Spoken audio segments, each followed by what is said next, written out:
Saya nak communicate kemudian ni, saya tahu macam mana nak bercakap dengan diorang untuk bagi diorang faham.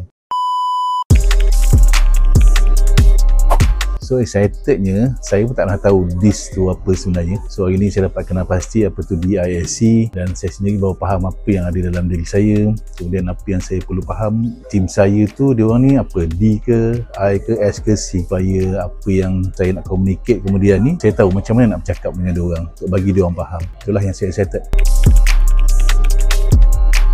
InsyaAllah dia, bila kita dapat sesuatu yang dok bagi tu, dia mula bermain-main lah pada fikiran kita kan. Bila bermain, so macam mana kita nak capai, so apa kita nak buat. So dia on the spot tu, dia trigger lah cara kita berfikir. Okay, first cara berfikir lah. Dulu kita berfikir tu berbeza dengan apa yang cara berfikir kita sekarang.